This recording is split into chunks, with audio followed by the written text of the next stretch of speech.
Yeah, now I'd like to introduce you to our moderator. Patricia Roller is the CEO of the design research company Vidlet and the former co-CEO of design firm Frog Design. She's also on the GABA advisory board and a GABA Award of Excellence recipient. And Patricia is now going to introduce our panelists to you. Thanks, Patricia.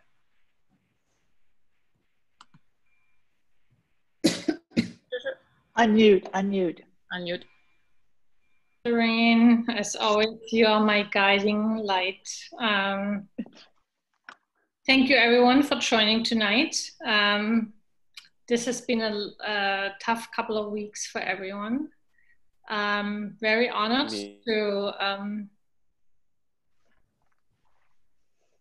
to host this panel today.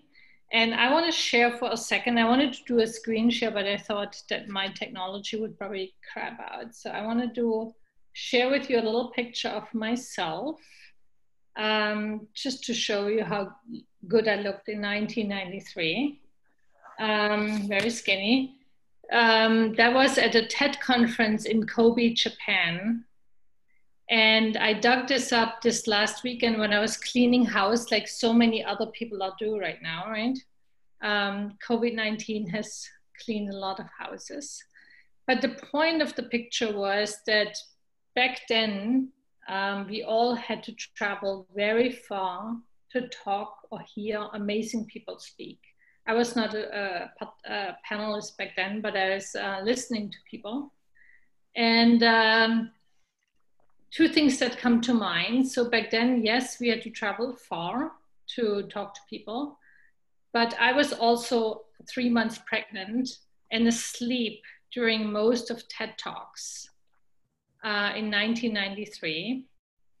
And so today it's very easy for you to just mute yourself, take a nap if you don't like what our panelists are saying, but we have some amazing people. And so back to TED, Richard Saul Wurman was the founder of TED. And he always said that if he wanted a TED Talk, he wanted it to be with the most amazing people that he wanted to invite in his living room. And once again, this is something we can do today, right? We can invite everyone into this virtual living room. And the people that I would want to have are the people that are on the panel today. And I want to introduce them very quickly. Doreen Lorenzo worked with me at Frog as the COO. Doreen, I think you had all kinds of roles. But the reason I thought that she would have a lot to share with us today is that she's working education at UT Austin, one of the best education institutions in the country today, and had to literally figure out overnight how to bring students online. And so I think her lessons from that are probably very inspiring for all of us. Next speaker is Umaima Mendro. I can never say Umaima's last name because for me she is Miss Vida. And I'm not sure if you guys will see me, but I have all of her masks today. And what these masks represent is that I met Umaima when she was pitching for investment at the Angels Forum. Umaima, you may remember that.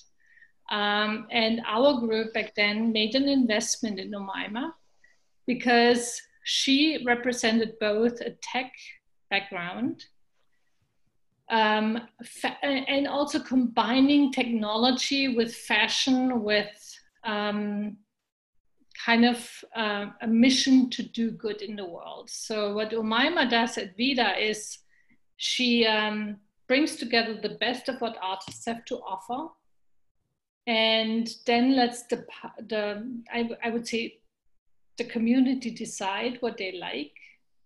To produce it in Pakistan. Umaima, you have to tell more about that later. So I'm probably botching this one completely. But this combination of entrepreneur, internet, retail, social mission is just what Umaima is all about. And then last is Nicole, who, if I would ever go to an island somewhere remote, Nicole would be the person to bring, because she feeds both our stomach at Ludwigs, one of the best German restaurants in the area.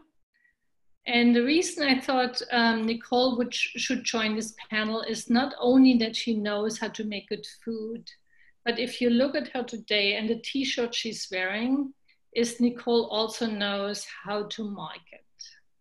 And so 3 amazing women that are entrepreneurs, that are just spiritual leaders in their industry. And I thought it would be great to start a discussion with them telling us, and all of them obviously had to shift during COVID-19 in very different ways. So I thought we'll start today with Doreen telling us how overnight, and Doreen, I remember you calling me when Stanford, a relatively small university compared to UT Austin, switched to going online.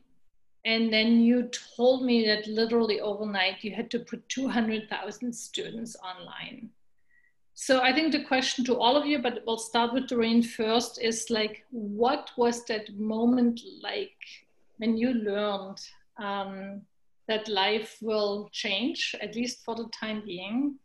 And what did you have to kind of go back to and say like, oh, I can do this? What did it feel like?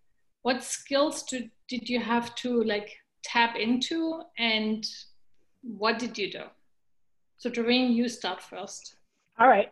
Hi, everybody. Thank you so much for inviting me. So I run a school at the University of Texas at Austin called the School of Design and Creative Technologies. Funny how that works after spending so much time in the design industry. We formed this school, and it's part of a greater UT system. There are actually 51,000 students online at University of Texas. And on March 13th, it was announced that they were shutting the school. Then they literally at 5 a.m. they locked the buildings. And we found out later that day it was because the president of the university, his wife was the first reported case in Austin, Texas with coronavirus. And they got so nervous, they literally shut the university down and sent an email that said, we're extending spring break 1 week. You have 2 weeks to figure out how to get your students online. Now, academia, I don't know if you have any academics on here, academia tends to be a lot of people who have taught the same thing over and over again. So talk about switching to get, people new dogs or do different tricks or whatever is really hard. So we have to motivate the faculty to figure out what is the best way so that the students, at the end of the day, we're all about the students, right? We want those students to have an incredible experience.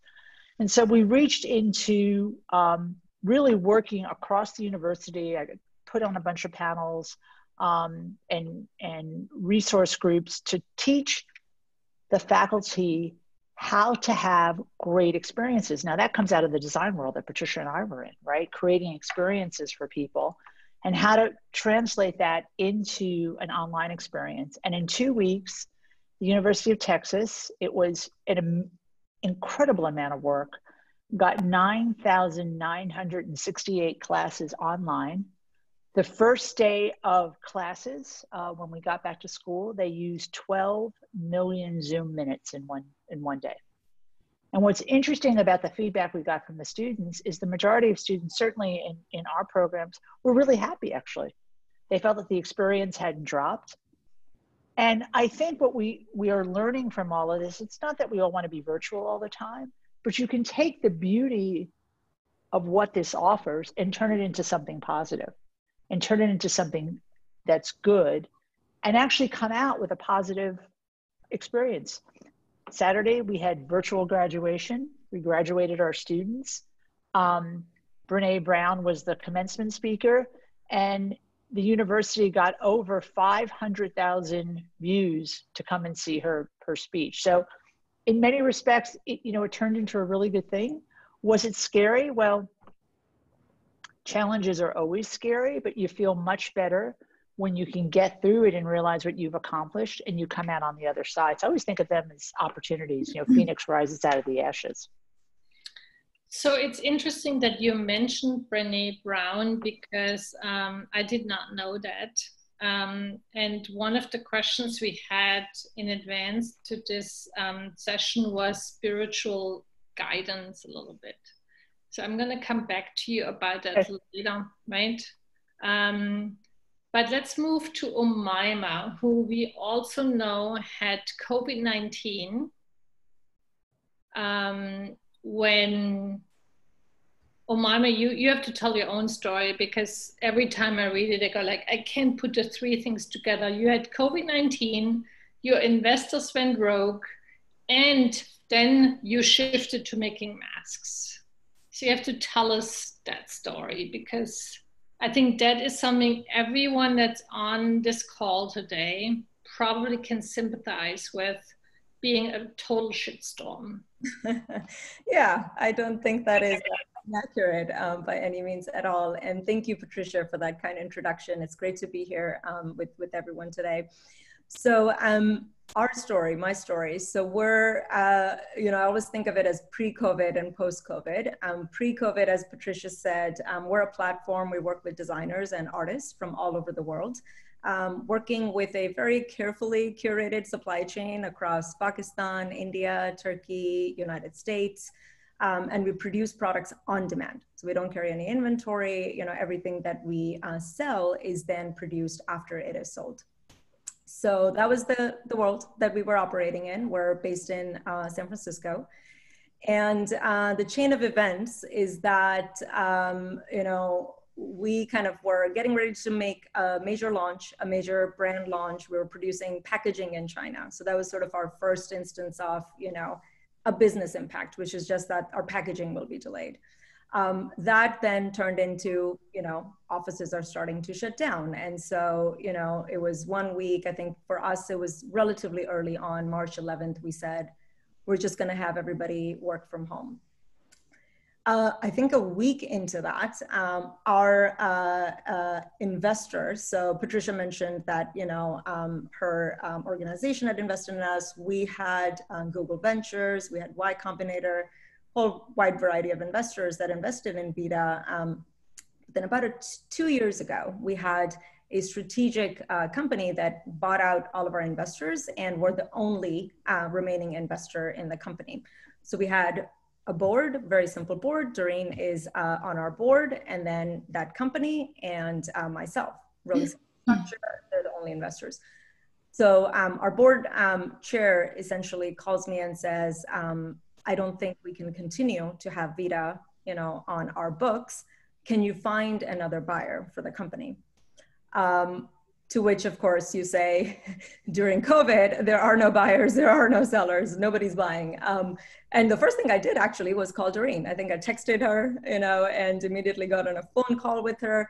But essentially, you know, what that turned out to be was that, you know, they were in a situation where it was their debt covenants, and they, you know, we were, of course, a very young company. We were not profitable by any means. We were an investment for them, a big bet. Not burning so much, you know, compared to sort of this is $1 billion company, but, you know, they didn't want sort of that negative outflow. And because of their debt covenants, they could not have us on their books. So they gave us, you know, basically a week to find a buyer. And, you know, we did speak to our lawyers, we did speak to, you know, our bankers. And essentially at that point, you know, everybody was saying, hey, if there are any deals that are happening, they're basically, you know, companies that are about to go bankrupt. If there are any deals happening, it is happening at 5%, 10% of the pre-COVID deal price. You know, just call it 2 weeks ago, they were, you know, 100 million, they're not going to be 5 million worth. So we quickly turned into this mode of, can we buy them out? You know, and we had cash on the balance sheet, which was actually cash invested by the same company. So there's a lot of stories there, but, you know, meanwhile, what was happening is that, as I mentioned, this very carefully selected supply chain, you know, we could just predict, you know, it was a weekend and I was like, I think India is going to shut down next. I think Pakistan is going to shut down next. Turkey is going to shut down next. So we were bracing for all of that while trying to figure out, you know, how do we buy our investor out? How do we keep our employees on board? You know, we can't, if we pay them the full amount, we don't want to lay anybody off. You know, there's so much uncertainty. What we did with our employees at that point in time is we said, we're all going to go. I mean, I was the first one. I took a, 50% salary cut. And I said, we'll give you equity in exchange of reducing your salary. But then what was happening in terms of this question of pivot for me, and again, Doreen is one of the few people that, I spoke with about it early on is for me, it was actually personal. I mean, you see my sewing machine in the back. I was starting to just sew, masks. And I was like, this is my first hand sewn mask. And it was actually listening to Anthony Como and just seeing on the news this dire need for PPE. And I was like, it's not that complicated to make masks. Like, why is that happening? And so I really started to kind of research all that. Okay, N95s, what are the materials? Why are they in shortage? It's because more than 80% of that supply chain comes from China. China was the first one, to kind of pause, right? And then once they opened up, so that created, that some demand supply issue. Once they opened up, they protected, that product for the country. So there was dire shortage, as you all know, of PPEs. And so, it literally was like, well, can any of our factories make it and can we donate them? Can we just get PPEs? That's what we need as a country. Like, why can't we do this? This has to be simpler than what it appears. And we started calling factories, and it was our COO who's, she's Dutch, but she's lived in China for 8 years. And she's like, I think I can figure out some factories here. And it was a Monday. I'd have to figure out the dates. So it was the Monday before April 3rd. It was the Monday where we spoke with 3 factories. And we said, can you guys make a mask for us? That same Monday, I started to come down with, a fever and crazy symptoms. And then it was that Friday that we actually launched our masks. So that was April 3rd. That Friday, we launched our mask. We built a very small inventory. Well, we built like about 10,000 worth of inventory. We sold out in, I think, an hour of that inventory. And then that Friday is when, I had my doctor's appointment. I actually had a negative test for COVID, but I was presumptive COVID. So they said, you most likely have COVID. And I started my self-isolation, which, by the way, I only ended last Sunday. So it was over 45 days of self-isolation.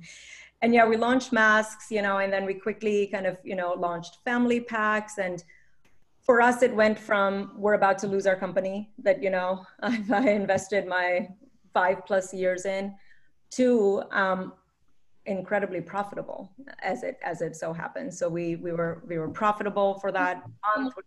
Can you talk a little bit about, like, what does it feel like at that moment when you go like, oh shit, this is not, I don't know, like everyone's against me, to I'm gonna take the sewing machine in the back there and I sew the first mask. What does that feel like? What's that spirit like? I think for me personally, it's just sort of waking up and building, it's just like, I just feel like I can't dwell on what I cannot do. And I think that was the same attitude with sort of just what is happening with PPEs, it's like, no, like we gotta be able to do something about this, and just like, let's just figure this out. And I think it's, sort of this question of kind of how does it feel, or what is it in your background that enables you to do that? I think at a personal level, it's just sort of, you can't change the situation, right? So you can't change the situation, but you want to regain control. Okay, this is what my investor is saying. I can't tell them, no, I got to stay on your books. Don't do this. I can't do that. So what can I do? Right? And where can I gain sort of my strength? And it's all the decisions that, I can make. And it's also, I feel personally, it's also what you do with what is happening, in terms of even like, I feel like feelings are choices, so I do think it starts with the mental attitude. Like if the mental attitude is, and you kind of train your mind to say, yeah, like what can we do about this? Right? Let's focus on what we can do about it. So I think every single morning, I kind of woke up with that in mind, and just take it sort of day by day. And, it's full of challenges. I mean, for us, we grew 5,000%. So, you know, we did way more than, you know, in a month than what we would do in 2 years. And so, you know, how do you then manage that? You know, how do you then manage geopolitical issues? You know, we had our masks stuck in customs. So, you know, so there's a lot. There's a lot. It was, you know, just like you said, Patricia, at the beginning, you know, yeah, it's just a whole bunch of, you know, just things happening to you and to your business. And, you know, you gain control by taking it day by day and making those decisions that, you know, you can control. Okay, so we And now I wanted to, Patricia, I just want to add something about your mom. She's too kind to say, but her investor, I sent her a text the other day, her investor is making masks. I said, my God, they just copied your, which is not their business at all. It's like, they copied your idea like right away. They should have kept your business. It's pretty funny. Yeah, I honestly think the intricacies of Umaima's story will probably go beyond this conversation, because I think that's actually a book. Yeah, it's amazing what you have gone through. But what I see with Doreen and Umaima, and then also Nicole. Nicole, I called you, I think, before Mother's Day weekend. And I was like, I'm sure I will talk to a very depressed owner of a restaurant. And you were like, no. I already have 50 Mother's Days meals prepped and ready to go. And even before COVID, what I think impressed the last GABA women's dinner was at Nicole's place at Ludwigs in San Jose. And if you ever go there, you will see that Nicole has this incredible feel for marketing that is very hard to describe. And Umaima, it reminds me a lot of your masks. And Doreen, it reminds me a lot of your tenacity. And it's this combination of sensitivity for what people, what resonates with people, but also a certain kind of push. And so Nicole, tell us a little bit more about like how you are making amazing food during this time, and how you bring all your skills from marketing, cooking, running a restaurant together and survive. And I think also you focus a lot on like what it does to your people. And that's what I see with Umaima as well. Umaima, what you forgot to mention is that you donated a lot of money to feed a lot of people during COVID-19. And I feel like Nicole and you have a lot in common in that you care about other people. Yeah, I think, thank you first of all, Patricia, for the introduction, and thank you for having me on this panel. Yeah, so same story basically as others. We had to figure out things. March 15th, we had to shut down. And we were just watching what's going on in around us, basically, and what's happening, and following the news. And but then pretty quickly we had a plan. We said, okay, the goal is to really keep our staff employed, and we developed like a shorter menu. Ben, who is my business partner, so I'm the co-owner of Ludwigs German Table in San Jose. And we have a second location in the Make in Mountain View, which I would like to mention or talk about a little bit also. So yeah, Ben and I basically put together like a menu. Ben was also very good from the beginning in marketing, sales, social media. But also we were also like a very strong team from the beginning. Like when we met, it clicked, and we have the same ideas, the same respect, the same ideas for the business and how we want the business look like. And so what we did in the previous 3 years, which I think what helped us, is that we have like a followership on social media, in our beer garden, because we are there, we are present. We talk to our customers, we sit with our customers, sometimes we drink with our customers, and they come and like this. And so we have a lot of regulars, a lot of families They're bringing their kids. Others had like weddings or birthday parties in our facility. So I think this, but because we care, and what you just said at the end. So I always cared for other people, and I always loved to host, to give something. And my friends always say, oh, Nicole, you're a go-getter. You're so positive, you just do things.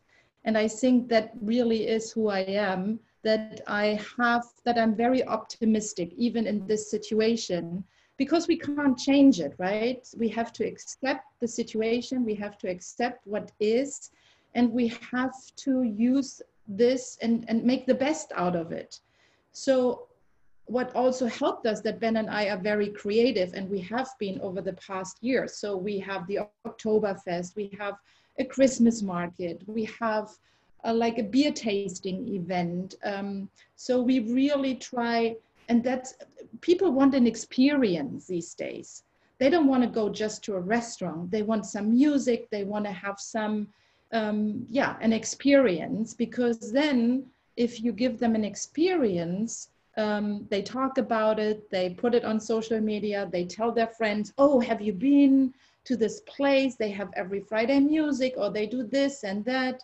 So I think that helped us to have this relationship with our customers in this phase. So when we started with the first weekend of pickup or takeout, it was so overwhelming that we had so many people in line. And then the second week, it was just half of the revenue. Then we got a little bit scared, because when we saw the revenue, it wasn't enough. Then we reached out to all of our catering clients, because catering, which is like a huge income for us, has completely stopped. No office catering, no happy hours, no social gatherings. So we came up with the idea of packaging everything individually in individual boxes. And I created like healthy, happy box lunch menu, so that everything is delivered in boxes and in a certain safe space, delivered by our people.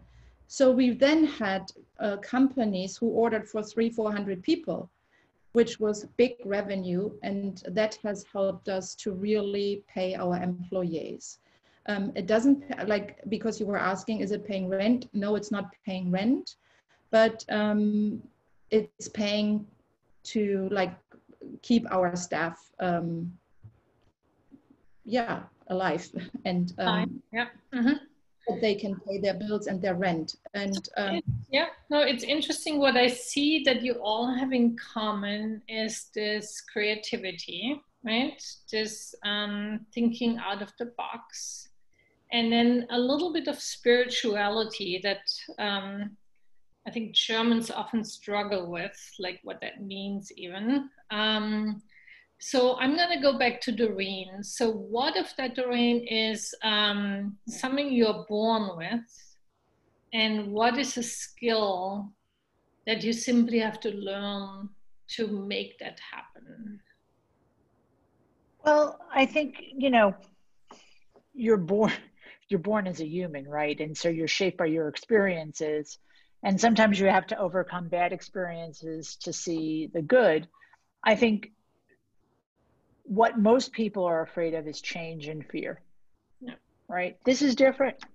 What Jemima described, what Nicole described, it's just different. What all of you probably have gone, it's just different. Working from home constantly is different. But you begin to see incredible silver linings and good things that come out of this, and ways that people begin to work together differently. And you have to take that as the optimistic side of, what am I going to take from this? How am I going to turn this into something that's really positive? How am I going to turn that into something that's really good? And so I think, we can say we're born with something, this is the way I am, I'm never going to change, and kind of be miserable. Or we can say, what is it that's preventing me, and how do I work myself through change? And that's probably the hardest thing to do for most people. I think there was that saying that frog, change is fun, for a reason, because it's not. Change is hard. We're in the constant, as we sit today, we just got 5 minutes older, change is happening. And so you can either get in front of the change and help direct it and help shape it in a way that's makes sense for you, or you could tail behind it complaining. I like to be in the front. That's where I live. I live in the front of the change. So that is probably the genetic trait that you have. But one thing I learned from you over the years, and I think that's a skill, right? Because the goal is also always to say, like, what can others do that? And I think what I learned from you over the years is that networking.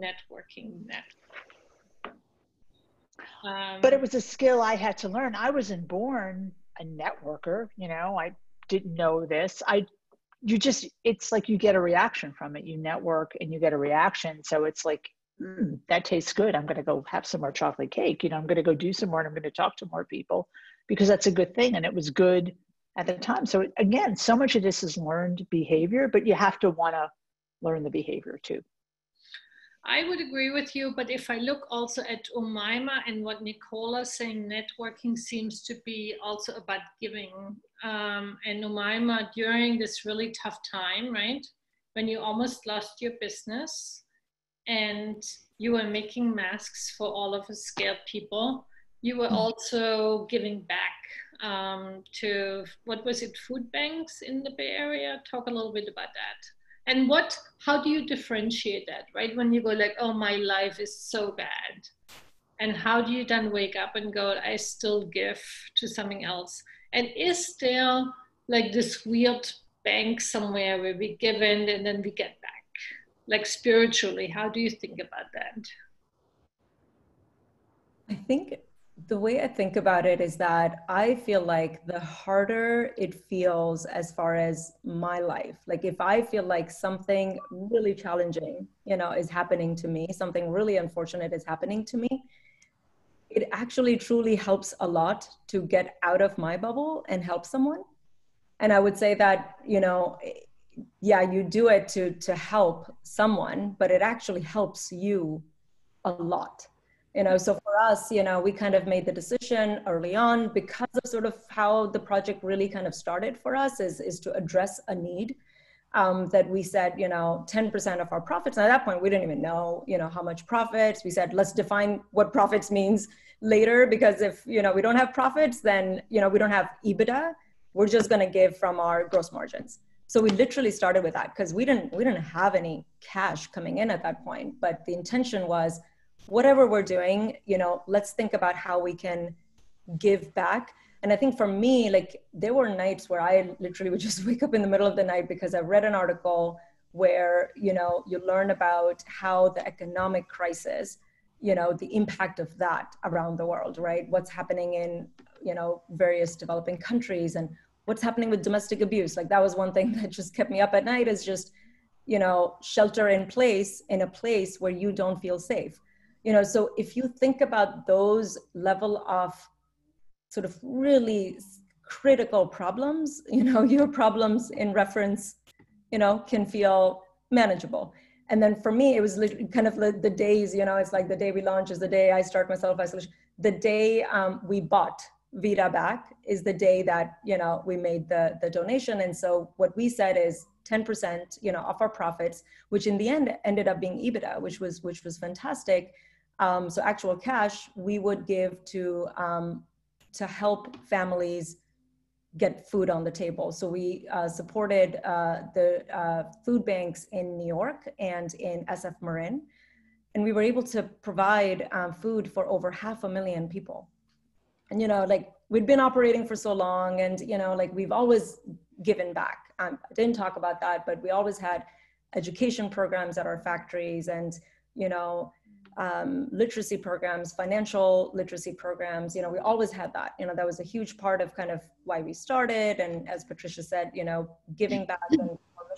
But this level was not that, yeah, for me, like that was one of the most sort of emotional and fulfilling points of my, you know, life with Vida. And so that entire sort of time when I was about to lose the company, when we were launching Mask and we saw the demand and then we were able to give back, honestly, every single morning I woke up and I would just look across, and I think just walking in nature helps me a lot. Because again, it's just this realizing how small you are and, you know, how big this is, I mean, I tell my kids, it's like, this is we're living in history, right? Like, this is not just a little line in history books. This is an entire chapter. Every kid is going to learn about it, and we're living that moment. So yes, it's incredibly difficult, but how fortunate we are to live in it and be able to do something about it. Let's not waste, right, this crisis. You know, what can we do about it? So generally, every single day I woke up feeling grateful. Yes, there were very difficult times. Like, I'm not saying it's all awesome and, you know, we just kind of breeze through it. But I think if you think of it in context, then there's an opportunity. This is game changing. This is life changing. This is a moment in history. So what can we do with it? You know, is kind of really motivating for me. And by the way, we are getting great comments from a lot of people on the chat channel. People seem to like the giving philosophy. Comments like, let's not waste this crisis. And I think that's a lot of the spirit that I'm also hearing. So Nicole, you didn't chime in on, like, you mentioned that you want to pay your employees, but rent is something that may not yet be on the table. So our landlord has postponed basically the rent payment, but we will definitely pay rent. So it's not forgiven.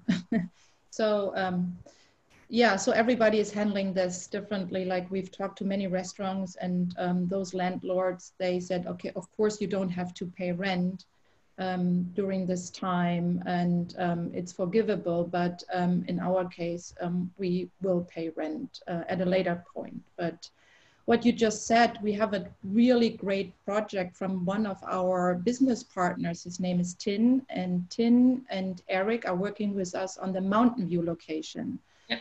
So the Mountain View location basically is, it's almost 2 years old and still not open. Now we have COVID, which is, yeah, really not helping. We are paying rent for almost 2 years in Mountain View. And with the pandemic, now we have the situation that we are close to an opening, but the question is, should we open or should we not? Because if, let's say, there is maybe a second wave in the winter time, that means we need to hire people maybe in September, we need to train people. Is there a setback? Or should we say, oh, we are positive, you know, but this pandemic is so unpredictable, and we all don't know. Will there be a second wave? Is there a vaccine?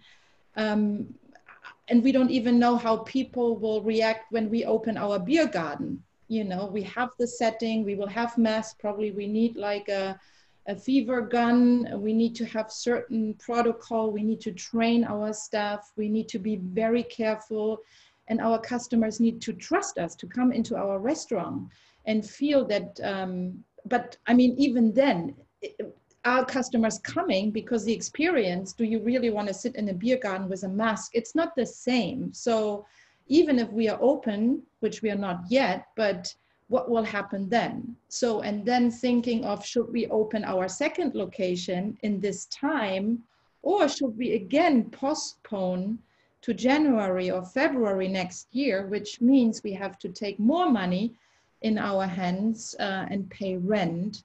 And yeah, we're still not open. So this is a little on my shoulders, because I that's something I can't really find a solution for, or you know, opening or not opening. Anyway, one of our business partners, Tin, he has a great project in San Jose, which is called Ship Kits. So there have donations from big food companies and retailers, Costco, like, and some other Kellogg's cornflakes. So they ship pallets of food, and our staff and employees from his restaurant and also volunteers are coming into this Amory. It's called Amory. It's across the street from our Ludwigs German table. And they put together all these boxes, and we give them, or they give them to people in need. And that's something what we support in terms of feeding all the volunteers and bring them food so that they can, you know, work and create those boxes and give them to the ones who need them. Very inspiring. So, Nicole, you brought up an interesting subject that right now things are working for some people, right? But what is this going to look like 6 months from now? If you could all maybe project, and both with like what you think your industry is like. Doreen, we'll start with you again first in education. And you are not someone that's in private, you don't get, well, in some ways you do get private money because people are paying tuition, right? So what is it 6 months from now? Yeah. It's a state institution. So, you know,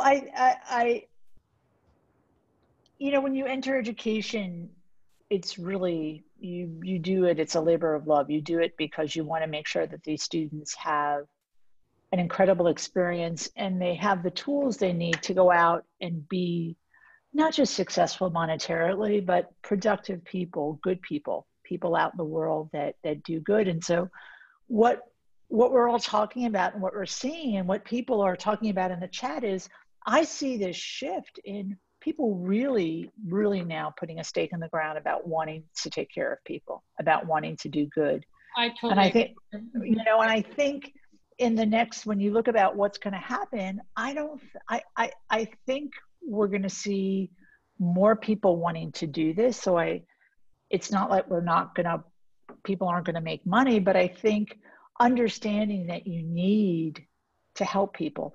What I've heard from the majority of students, which is interesting, these are young students, is they're wanting to do a lot of projects around the doing good part.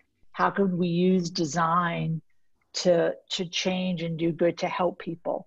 And so I think we'll see a lot more of that, because I think people have not only seen the need, but also there's a good feeling you get from doing that. I mean, Yemima, Nicole, you described, like, you inherently, you just feel better about it.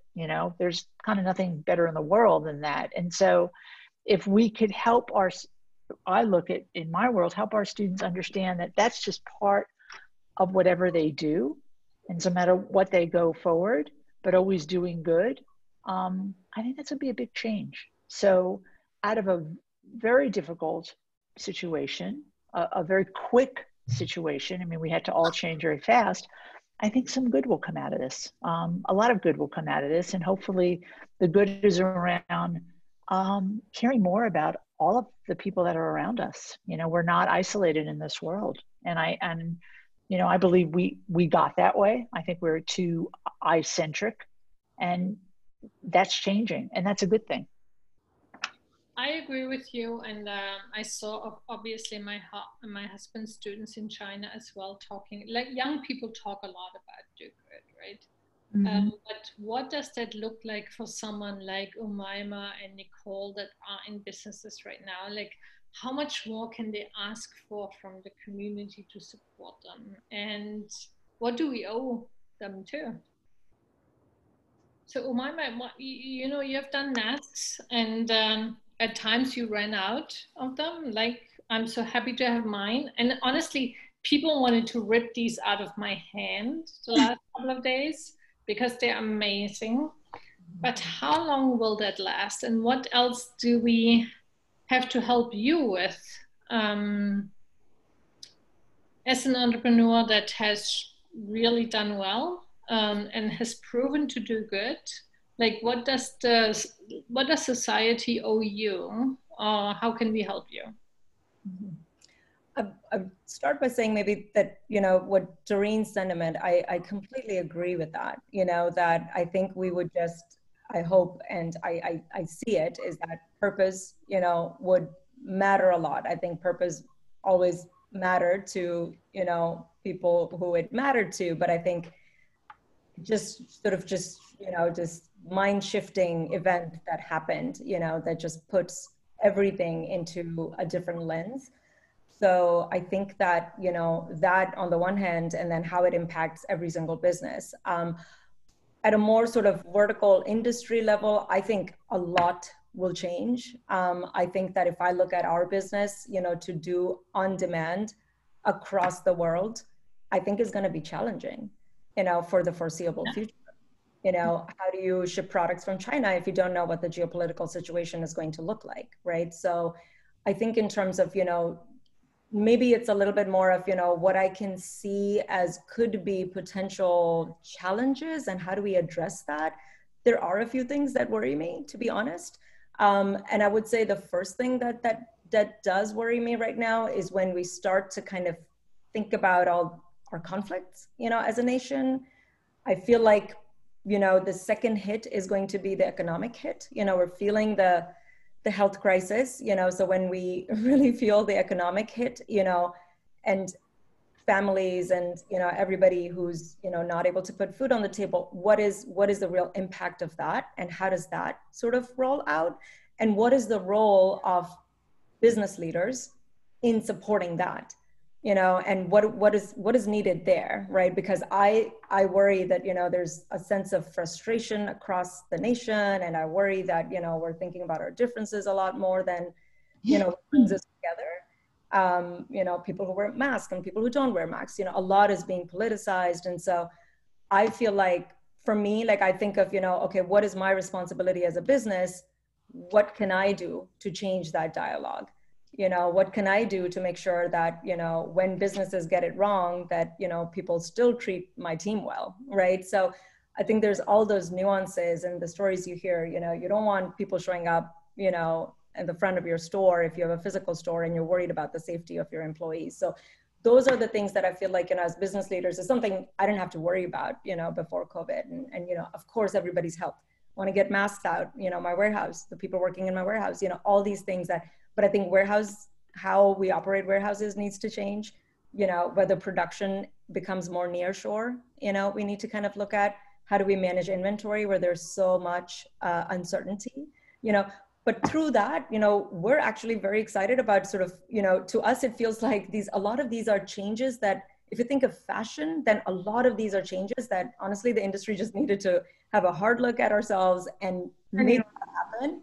And it's just forcing us to just do it, you know, just actually like, okay, it can go on. You know, you can't have $1 billion worth of inventory a whole year and then just burn it, you know, because that's what, you know, a lot of fashion companies do. So I think, you know, those are going to be sort of just a kind of like faster, sort of a slap in the face in a way to the industry, where it's like, no, we just need to do it faster. We just need to do it. But they're good changes. They're changes that makes the industry, our particular vertical, healthier, you know, and then there's these additional responsibilities I feel that, you know, business leaders have today. You know, you can't just operate a successful for-profit company. No, that you can't do that because you have to ensure the safety of your employees. So, you know, that's kind of top of mind in terms of what's coming. The other thing I would say is that, you know, like, I think you always want to know kind of customer, but I feel like now, like I feel like I need like one eye on, you know, what's happening in the news, what are the policies that are changing, which state is opening up, you know, so just being I feel like it's all about being very, very aware, you know, of what's happening, what do people need after mask, what are they going to need when they go back to work, when colleges are actually open, what are they going to need?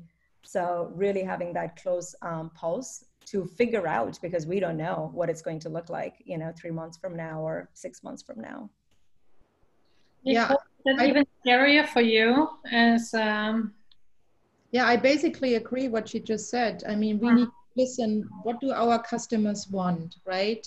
What do the offices want? I mean, so many people are working from home. What does the new normal look like? You know what I mean? Like, my neighbors work at Google. They said, oh, this year they don't need to go back. Twitter, like all the companies said, okay, you stay home.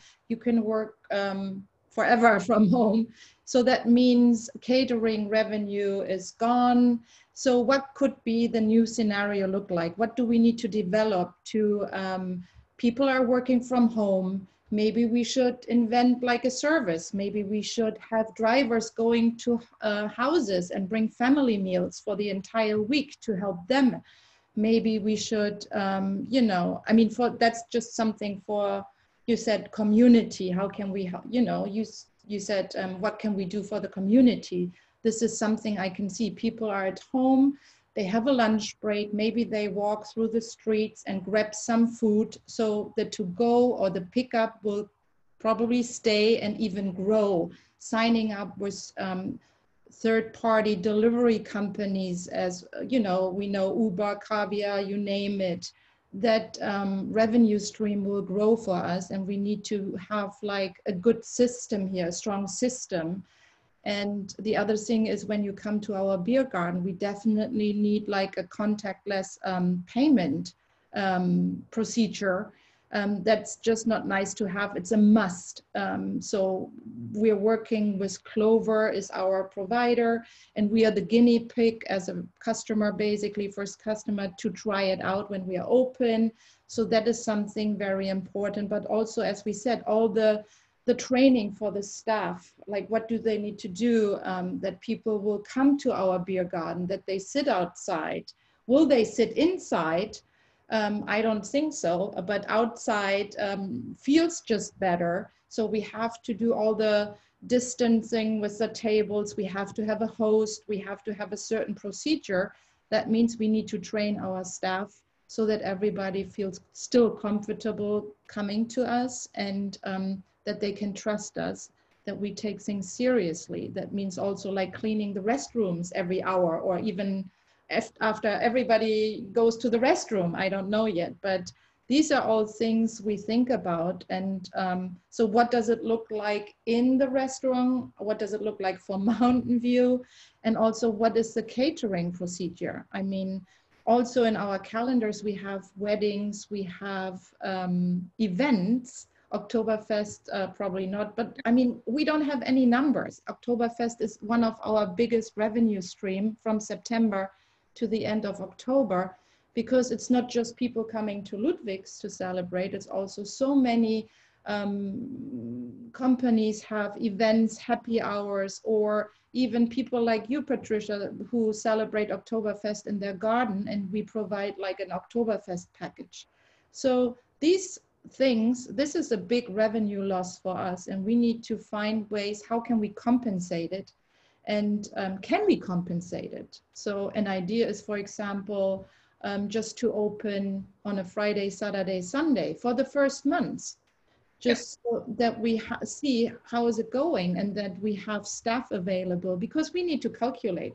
We are willing to pay staff, but we also, as a business owner, need to manage our financials. So it doesn't help us to file bankruptcy if we're like the social, you know, like angels here and help everybody. So we have to be careful in what we do and how we do it. So probably we have to cut some staff.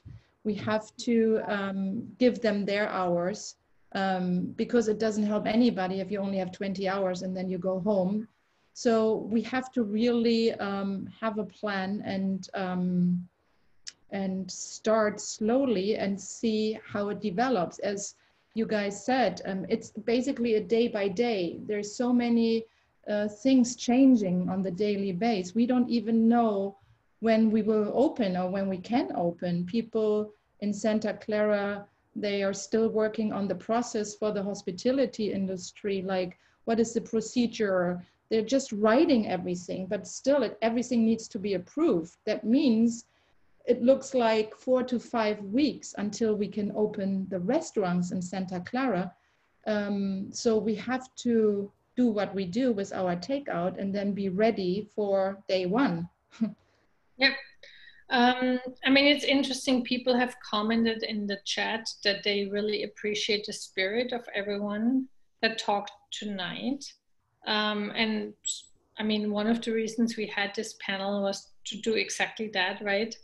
And I think in the next phase, it's really up to all of us to understand what it takes to keep retail alive, education alive, hospitality alive. And I think there's a gift of some of the great entrepreneurs, and there's also a gift from the rest of all of us to support what you guys are all doing. So on top of that, you have joined the panel tonight. I've the last couple of weeks seen a lot of tired faces, because people that are in the trenches are tired, right? So I want to thank you. And then I'm going to hand it over to Caroline and say, well, Yeah. I don't think we did have a lot of questions. Well, I think we addressed a lot of the questions as we went because some of them came in through the chat. Yeah, Big question, right? Yep. Yeah, yeah, and yeah, thanks a lot to all of you. I mean, it was really inspiring and really good to hear that all of you are in this, you know, with this positive spirit and really something that, you know, all of the attendees and everyone can learn from, and you know, take a positive view on all of this, you know, to make a positive spin. Like I said before, we will offer some